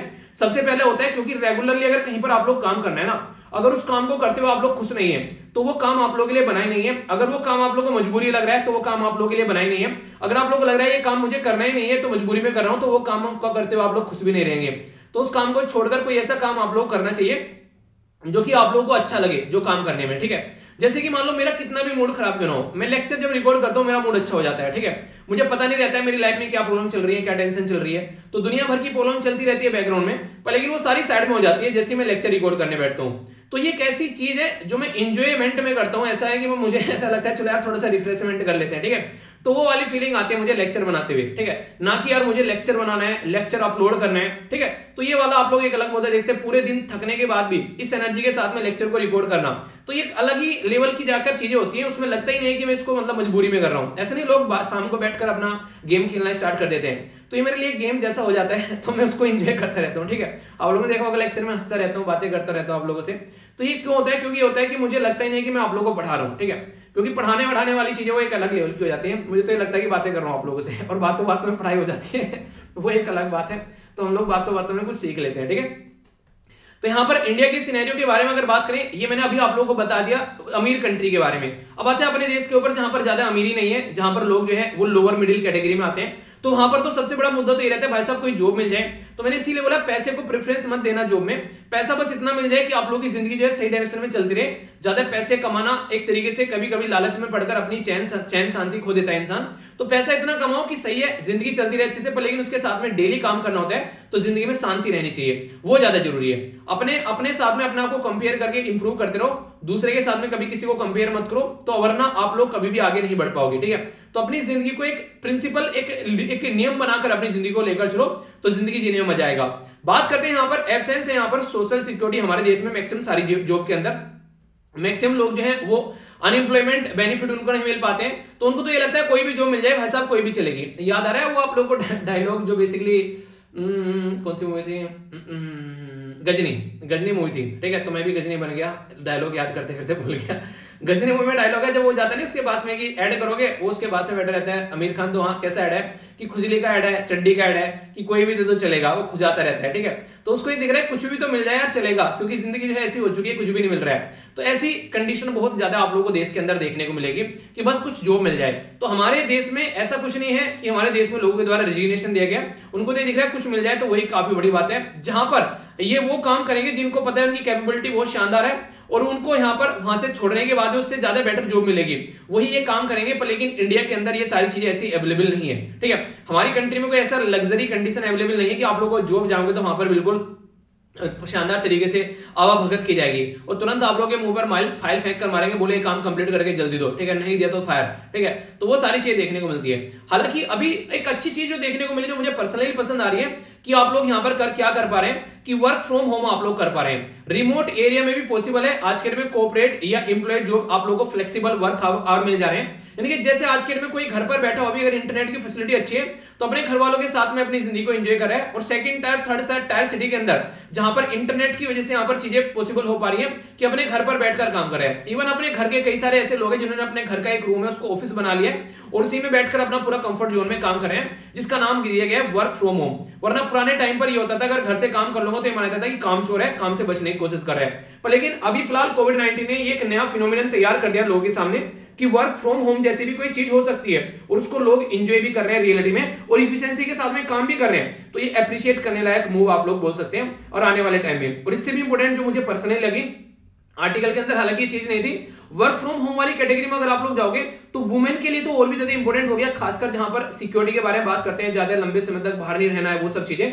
खासकर उन एरिया में जहां पर लड़कियों को बाहर नहीं निकलने दिया जाता है, तो वहां पर भी लड़की अपनी खुद का पैसा कमाकर अपने आप इंडिपेंडेंट बन सकती है। वो एक अलग बात है कि घर में और भी दूसरे काम पड़ जाएंगे अगर वर्क फ्रॉम होम होगा, कि घर का ये काम कर दो वो काम कर दो, तो काम पर फोकस नहीं रहेगा। पर फिर भी अगर घर वाले थोड़ा सा यहाँ पर सपोर्ट करें लड़की को अगर काम करने के लिए घर से, क्योंकि लड़का अगर वर्क फ्रॉम होम कराता हो तो बोल देगा कमरे में कोई आना जाए, ठीक है, उसकी बात एक बार को मान लेंगे। पर लेकिन लड़की अगर बोले वर्क फ्रॉम होम कर रही हो, कमरे में कोई आना ना, डिस्टर्ब मत करना, तो घर वाले 70 पर जाकर चक्कर मारेंगे, ठीक है, चलो बर्तन धुल दो, चलो झाड़ू लगा देना, थोड़ा सा 5 मिनट लगेगी, ठीक है। तो ये सारी चीजें आप लोगों को देखने को मिल सकती हैं। पर लेकिन ये फिर भी एक कंफर्टेबल आप लोग एक स्टेप बोल सकते हो, मुझे तो लग रहा है पर्सनली। आप लोगों का क्या एक्सपीरियंस है आप लोग बता सकते हैं। हमारे देश में अभी नई नई जैसे अभी कंपनी है जो आईटी यानी कि इंफॉर्मेशन टेक्नोलॉजी वाली कंपनी, या फिर आईटी यानी कि इंफॉर्मेशन टेक्नोलॉजी इनेबल्ड सर्विस, तो ये कई सारी ऐसी कंपनीज हैं जो आज के दिन में यूनिकॉर्न बन रही हैं। यूनिकॉर्न यानी कि $1 बिलियन जिनका टर्नआउट आप लोगों को देखने को मिलेगा। तो वो वाली कंपनी है जिसके चलते हमारी कंट्री में घरों पर ही जॉब लोगों को मिल जा रही है, और ये एक अच्छी बात भी है, लोग जो है कम से कम अपनी जिंदगी को इस तरीके से एंजॉय कर पा रहे हैं। तो आप लोगों की क्या राय है इसके बारे में, आप लोग अपनी राय बता सकते हैं, ठीक है। तो ये बेसिक चीजें थी जो मैंने आप लोगों को बताई। ओके, आइए अब आगे चलते हैं। ये भी एक ऐसा आर्टिकल है जो मैंने बोला था कि इसको डिस्कस करना था संडे में, पर लेकिन संडे में और कई सारे आर्टिकल आ गए। देखिए संडे में बिना आप लोगों के जो आर्टिकल में डिस्कस करता हूं, बेसिक पर्पज यही रहता है कि आप लोगों को ज्यादा से ज्यादा चीजें कवर करा दूं, ठीक है, क्योंकि एक बार को रिवीजन ना आप लोगों का मंथली वीडियो आती है, मैं उसमें रिवीजन करा देता हूं।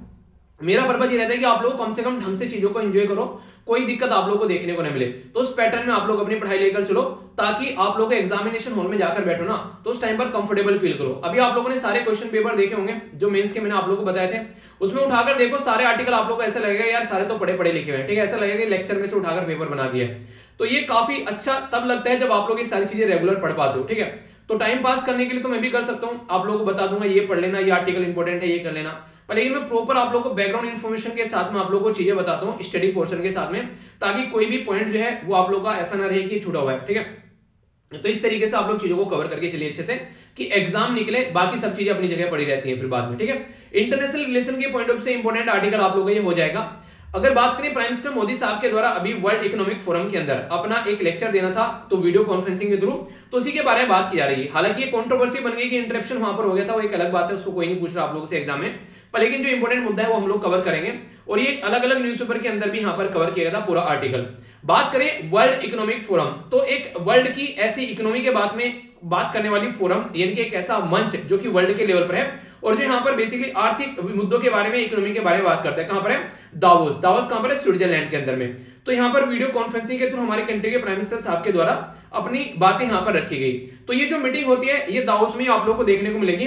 तो ग्लोबल, रीजनल और इंडस्ट्री के जो भी एजेंडे होते हैं उनके सब पे बात की जाती है, और फिलहाल के टाइम पर बहुत सारे ऐसे इश्यूज आप लोग को देखने को मिल रहे हैं जिनके ऊपर अभी बात करना जरूरी है। कोविड-19 ने नए नए चैलेंज सामने लाकर रख दिए हैं।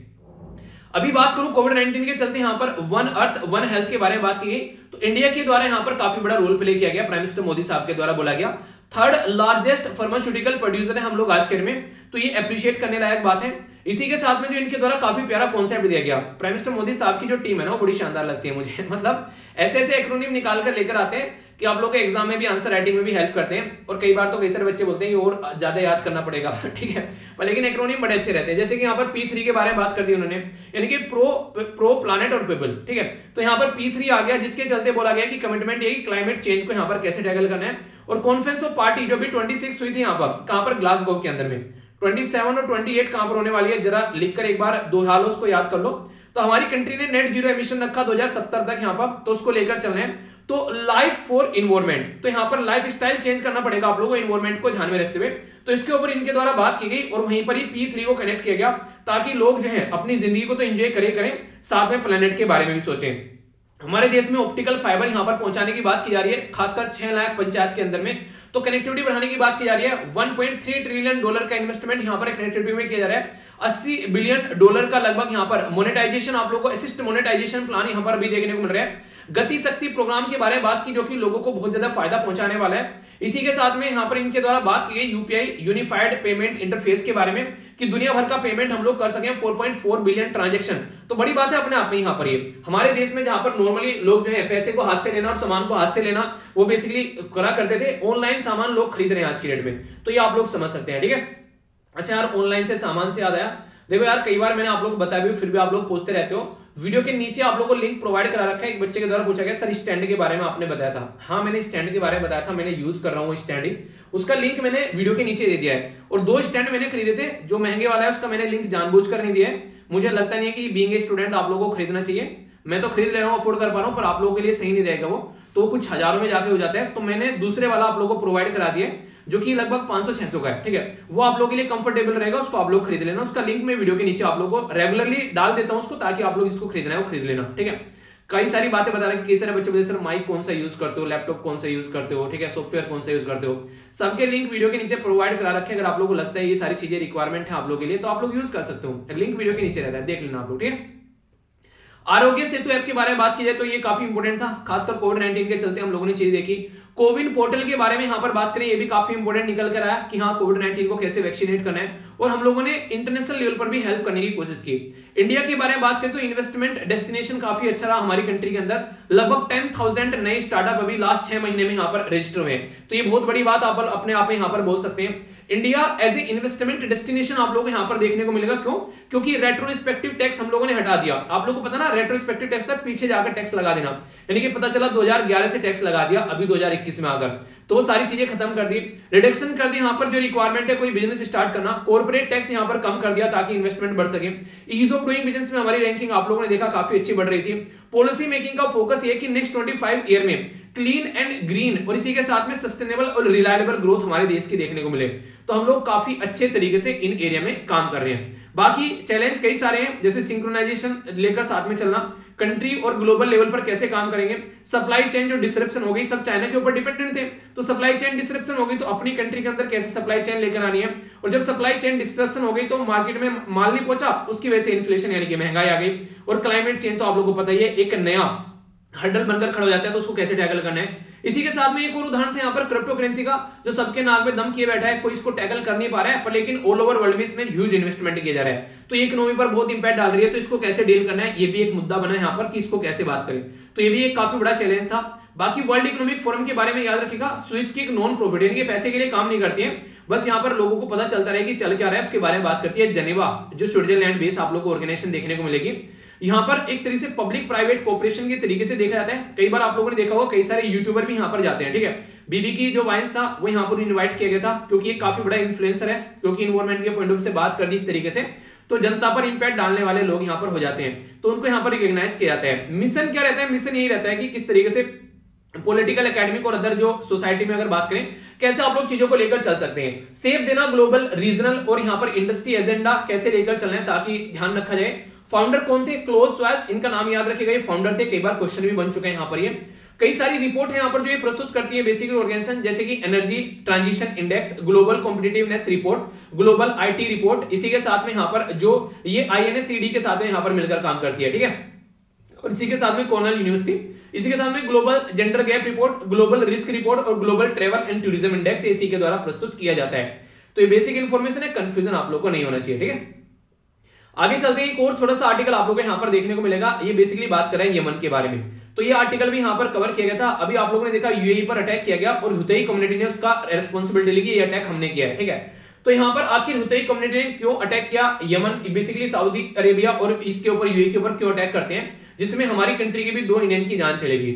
सिया हुतई कम्युनिटी जो है यहाँ पर ये यमन के अंदर में है, खासकर अगर बात करें तो काफी बड़ा रीजन ये कंट्रोल करते हैं, इसके साथ में यहाँ पर कंट्री का नॉर्दर्न पोर्शन और कैपिटल जो सन है उसको ये कंट्रोल करते हैं। पर लेकिन यहाँ पर इनके द्वारा अटैक किया गया, तो हमारी कंट्री के द्वारा यहाँ पर बोला गया कि अनएक्सेप्टेबल है, इस तरीके की चीजें नहीं होनी चाहिए। तो यहाँ पर इनके द्वारा पहले सऊदी अरेबिया की कैपिटल रियाद पर भी अटैक किया गया था, ऐसा नहीं कि इन्हीं के ऊपर अटैक किया गया।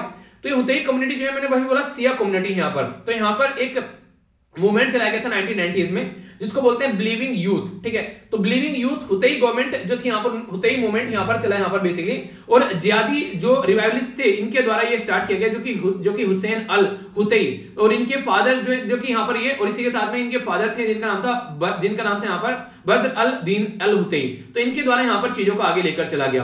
तो ईरान का जो रिवॉल्यूशन था हिजबुल्ला करके यहाँ पर आप लोगों ने देखा, उनका राइज हुआ, उसी के पैटर्न पर ये भी यहाँ पर मूवमेंट देखने को मिला, और ये सिया कम्युनिटी है। तो सऊदी अरेबिया और जो यहाँ पर ये कंट्री मेनली आप लोगों को देखने को मिलेगी सुन्नी और ये सिया है, तो सिया और सुन्नी वाली लड़ाई भी एक बहुत बड़ा रीजन बन जाती है। मेनली यहाँ पर आप लोगों को देखने को मिलेगा, जिसके चलते ये मानते हैं कि ईरान जो है वो शिया कंट्री है और यहाँ पर ये हुतई कम्युनिटी जो है ये ईरान की प्रोक्सी है, यानी कि ईरान के नाम पर यहाँ पर ये सऊदी अरेबिया और इन पर अटैक कर सकती है। अब यहाँ पर ये यमन जो है वो यहाँ पर सऊदी अरेबिया के साथ में बॉर्डर टच करते हैं, तो इसके चलते यहाँ पर अपनी सिक्योरिटी को ध्यान में रखते हुए यहाँ पर ये क्या करते हैं, सऊदी अरेबिया ने सोचा इनको कंट्रोल किया जाए, इनके ऊपर अटैक कर दिया, लेकिन इनका अटैक यहाँ पर ये काम आया नहीं और यहाँ पर तब से लेके अब तक यहाँ पर ये लग रहे पर लेकिन इसको हरा नहीं पाए। 2015 से लेके 2021 में जाकर इनके द्वारा हथियार डाले गए पर लेकिन ये चीजों को कंट्रोल नहीं कर पाए, यानी कि हुतई कम्युनिटी को बैक एंड में सपोर्ट मिल रही थी ईरान से, तो अपने काम पर लगे रहे और उनके द्वारा अपना जो भी काम था वो चलता रहा। इनकी कितनी एयर स्ट्राइक की गई तो उन्होंने कईयों का जवाब भी दिया, पर लेकिन बेगुनाह लोग मारे गए, भुखमरी का शिकार बन गए, वो एक अलग मुद्दा था। फर्स्ट टाइम यहाँ पर हुतई जो है उनके द्वारा अटैक किया गया, ये ऐसा नहीं कि फर्स्ट टाइम है, पहले भी कई बार कर चुके हैं, ठीक है। और यूएई के जो बैक फोर्स है यहाँ पर ये वो यहाँ पर काफी लार्ज स्केल पर ये एडवांस कर रही थी यहाँ पर यमन के अंदर में, तो उस टाइम पर इनके द्वारा सबक सिखाने के लिए भी यहाँ पर इनके द्वारा ये अटैक किया गया, क्योंकि यहाँ पर जो इसके द्वारा अपने तो फोर्स निकालनी बाद में चलकर जब अटैक हुआ, पर लेकिन यहाँ पर सदर्न ट्रांजिशन जो काउंसिल है उसको सपोर्ट कर रहे थे, इनडायरेक्ट में बोला जाए तो सऊदी अरेबिया को सपोर्ट कर रहे थे, तो इनको सबक सिखाने के लिए इनके ऊपर अटैक किया गया। कंसर्न क्या है यहाँ पर कि जो जिस एरिया में यहाँ पर ये रेड सी हो गया और ये हो गया बेसिकली गल्फ ऑफ एदन, तो यहाँ पर अगर बात करें मेहमन बंदेर जो बेसिकली यहाँ पर ये आप लोगों को देखने को मिलेगा एक पर्टिकुलर पास, कल को अगर चलकर यहाँ पर हुती कम्युनिटी का ताकतवर पावर यहाँ पर आ जाती है तो ऑल ओवर वर्ल्ड का जो व्यापार है वो यहाँ से ठप हो सकता है, इनकी परमिशन के बिना काम आगे नहीं बढ़ेगा, तो ये काफी बड़ा सोचने वाला एक मुद्दा यहाँ पर बन जाता है। हमारे लिए क्या कंसर्न है ये बताओ यार, हमारे लिए कंसर्न यहाँ पर सीधा सीधा ये है कि हमारा ऑयल इंपोर्ट यहाँ पर दिक्कत में पड़ सकता है, हमारी कंट्री के द्वारा काफी ज्यादा रेमिटेंस यहां से मिलता है, जो हमारी कंट्री में पैसा आता है बाहर हमारे देश के लोग काम करते हैं, उसमें दिक्कत आ सकती है। ऑपरेशन राहत हमारे द्वारा चला गया था यमन के अंदर 2015 में, हमारे 4000 के करीब लोगों को निकाला गया था और अपने साथ में दूसरी कंट्री के भी लोग हम लोगों ने यहाँ पर निकाले थे। ह्यूमैनिटेरियन असिस्टेंस प्रोवाइड कराया था हम लोगों ने, यमन में मेडिकल सपोर्ट प्रोवाइड कराई थी और कई सारे यमनी लोग जो है वो हमारे देश में ही पढ़ते हैं, तो इससे आप लोग एक अंदाजा लगा सकते हैं कि हम लोगों ने काफी कुछ यहाँ पर किया है पास में भी, ठीक है। तो ये था टोटल डिस्कशन, कैसा रहा एक बार देख लेते हैं क्या क्या हम लोगों ने डिस्कस किया। सबसे पहले एक मोटिवेशनल कोट देखी, आई होप कि आप लोगों ने इससे फायदा लिया होगा। इंपोर्टेंट डे देखे, नेशनल टूरिज्म और नेशनल वाटर डे के बारे में जाना। इसी के साथ में हम लोगों ने अमर जवान ज्योति और नेशनल वॉर मेमोरियल के बारे में जाना, काफी इंपोर्टेंट आर्टिकल था, डिटेल में मैंने आप लोगों से कवर किया, कोई भी कंफ्यूजन आप लोगों को इसको लेकर नहीं होना चाहिए। नेक्स्ट हम लोगों ने यहाँ पर बात की, ये था यहाँ पर मणिपुर, त्रिपुरा और इसी के साथ में मेघालय के फॉर्मेशन डे के बारे में आप लोगों से डिटेल में बातें की, कोई कंफ्यूजन नहीं होना चाहिए, ऐसे क्वेश्चन आप लोगों से डायरेक्ट एग्जाम में बन जाते हैं। नेक्स्ट इंपोर्टेंट मैंने आप लोगों से यहाँ पर सुभाष चंद्र बोस जी के बारे में बात की डिटेल में, सारी बातें मैंने आप लोगों को बताई, तो डिटेल में हम लोगों ने समझा। इसी के साथ में नेक्स्ट जो आर्टिकल हम लोगों ने देखा वो था यहाँ पर दावोस समिट के बारे में, डिटेल में मैंने आप लोगों से बात की क्या क्या और कौन कौन सी इसके द्वारा रिपोर्ट प्रस्तुत की जाती है वो भी हम लोगों ने देखा। नेक्स्ट यहाँ पर हम लोगों ने बात की यहाँ पर ये यमन और इसी के बारे में ये पूरा आर्टिकल कवर किया। इसी के साथ में ग्रेट जो रेजिग्नेशन के बारे में आप लोगों से बात की, तो ये था पूरा डिस्कशन। अब क्वेश्चन आप लोगों के सामने, इनको आप लोग अटेम्प्ट कीजिए, देखता हूं कौन कौन यहाँ पर सही आंसर देता है। वीडियो को पॉज कर भी आप लोग एक बार आंसर दे सकते हैं। थीम पूछी गई थी दोनों डे के बारे में, अमर जवान ज्योति कब स्टैब्लिश की गई थी ये आप लोग को बताना था, ग्रेट रेजिग्नेशन टर्म किसके द्वारा दी गई ये बताना था, हुतई जो है किस मूवमेंट से निकल कर आए ये बताना था, ऑपरेशन कौन सा था यमन से जहां हमारे देश को निकाला गया ये बताना था, रिपोर्ट किसके द्वारा प्रस्तुत की गई है एनर्जी ट्रांजिशन और ग्लोबल कॉम्पिटिटिवनेस रिपोर्ट ये बताना था, और मणिपुर के साथ में कौन से राज्य और 21 जनवरी को अपना डे सेलिब्रेट करते हैं ये बताना था। अब कुछ कल का थोड़ा सा रिवीजन कर लेते हैं। यहाँ पर बात की जा रही है अन्नपूर्णा रसोई, इंदिरा कैंटीन, ये सारी बातें मैंने पूछी थी, बताइए इसके बारे में। रिपोर्ट क्या नाम क्या है यहाँ पर ये बताइए आप लोग, जिसके द्वारा यहाँ पर बताया गया था कि अंडर इन्वेस्टमेंट कितने लोग आज के डेट में देखने को मिल रहे हैं। प्रधानमंत्री मातृत्व वंदना योजना किस मिनिस्ट्री के अंडर में आती है, साथ ही स्कीम किसकी थी। इसी के साथ में डेटा यूनिवर्सलाइजेशन के बारे में हम लोगों ने बातें की थी, इसके बारे में बताना था। एडिटर गिल्ड जो है वो कब फाउंड की गई थी, और इसी के साथ में टेन्योर किस पर्टिकुलर ऑर्गेनाइजेशन का बढ़ाया गया है ये मैंने डिस्कस किया था। तो यहाँ पर नेशनल कमीशन का टेन्योर जो है वो बढ़ाया गया था, नेशनल कमीशन फॉर सफाई कर्मचारी। एडिटर गिल्ड जो है वो एस्टैब्लिश की गई थी 1978 में। अगर बात करें नेशनल स्टॉक एक्सचेंज के बारे में, याद रखिएगा डेटा इंपोर्टेंट है, क्वेश्चन आप लोगों से बन जाता है। तो इसके द्वारा बोला गया इंडिविजुअल इन्वेस्टमेंट जो है वो बढ़ गए हैं पहले ही कंपेयर में। Security and exchange board of India SEBI के बारे में याद रखिएगा, सारथी इसके द्वारा स्टार्ट किया गया था। प्रधानमंत्री मातृत्व Vandana Yojana ministry of women and child development के अंडर आती है। फूड एंड एग्रीकल्चर रिपोर्ट के द्वारा बताया गया कितनी भुखमरी के शिकार लोग बन रहे हैं। अन्नपूर्णा रसोई राजस्थान, इंदिरा कैंटीन कर्नाटका, दिल्ली आम आदमी कैंटीन, अन्ना कैंटीन आंध्र प्रदेश और झारखंड मुख्यमंत्री यहाँ पर दाल भात। तो ये सारी मैंने डिस्कस की थी आप लोगों से, कोई कंफ्यूजन नहीं होना चाहिए। मॉर्निंग में 6:30 बजे जो है अपनी चद्दर को साइड में रख देना, चद्दर तो नहीं होगी रजाई होगी, और पेन को भी लेकर तैयार है ना। पीडीएफ यहाँ से जाकर डाउनलोड कर लेना। नेक्स्ट लेक्चर मिलता हूँ, तब तक के लिए बड़ों को नमस्ते, छोटों को प्यार, छोटी सी लाइफ एंजॉय करा। मिलता हूँ नेक्स्ट लेक्चर में, तब तक के लिए जय हिंद।